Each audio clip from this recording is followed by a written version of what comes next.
mon collègue Christian et moi, on vous a lancé un défi, puis on vous a proposé de nous sortir des habitudes de vie que vous vouliez améliorer pendant le mois de janvier et février. Alors, on a compilé tous nos petits coupons. La gagnante a été avisée par téléphone, mais beaucoup d'entre vous nous ont marqué sur vos défis de moins grignoter le soir, manger plus santé, moins grignoter à la fin de la journée, moins manger de chips. Alors, c'est quelque chose qui est revenu souvent dans nos habitudes de vie. Alors, avec Francine, aujourd'hui, on voulait regarder est-ce qu'on a vraiment besoin de grignoter le soir et quels peut-être petits aliments pouvaient être intéressants.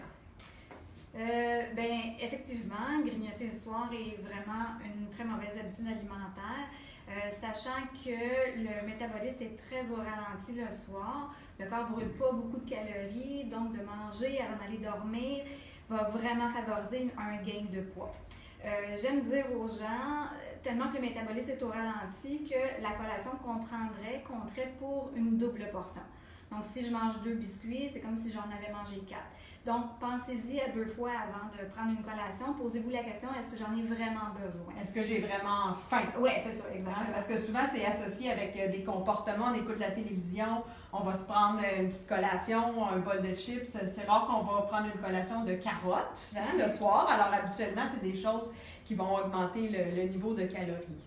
Dans les choses qui peuvent être intéressantes, Francine, le soir... C'est sûr que, comme on disait, la meilleure option, c'est de ne pas manger quand on est capable. Mais il y a un bon truc pour ça, c'est d'aller se brosser les dents. Parce que quand on a le goût de menthe dans la bouche, bien évidemment, il n'y a rien qui goûte bon. Donc, ça va nous aider à ce que notre cerveau passe à autre chose, finalement. Si on n'est pas capable, bien, c'est là qu'on a ces options-là qui peuvent être intéressantes.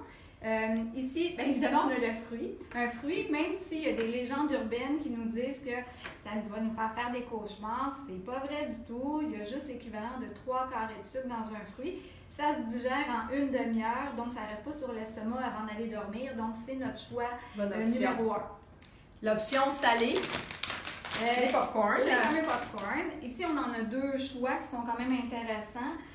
C'est sûr que c'est avantageux de lire les étiquettes nutritionnelles. Il y en a un plus salé que l'autre. Donc, si on a des problèmes d'hypertension, on va prendre celui moins salé.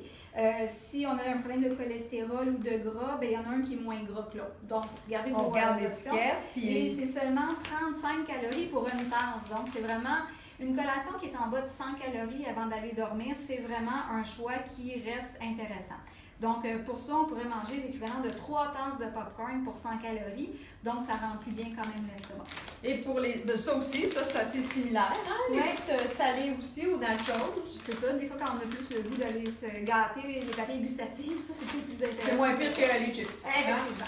Bon, l'autre chose qui peut être intéressant, c'est les céréales. Ce que j'aime de la céréale, c'est que comme elle se prend avec du lait, ça va donner un effet de satiété plus grand parce que les liquides vont donner une lourdeur dans l'estomac. Donc, on a l'impression d'être un peu plus rempli en prenant des céréales qu'en prenant le popcorn, tout dépendant de notre choix.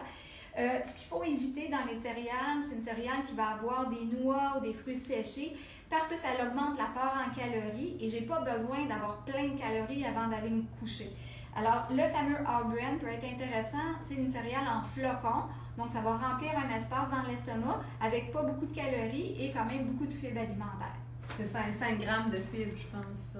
5 grammes de fibres. Fait que c'est un bon choix. Ça va être intéressant. Alors, on se demande si on a faim le soir. Si on a vraiment faim, on s'en tient à ça. Puis si on n'a pas faim, c'est juste de la gourmandise, bien, on essaie de faire autre chose avant d'aller se coucher. On se brosse les dents, puis on prend une tisane ou un bon verre d'eau. Ça va remplir l'estomac, ça va couper l'appétit.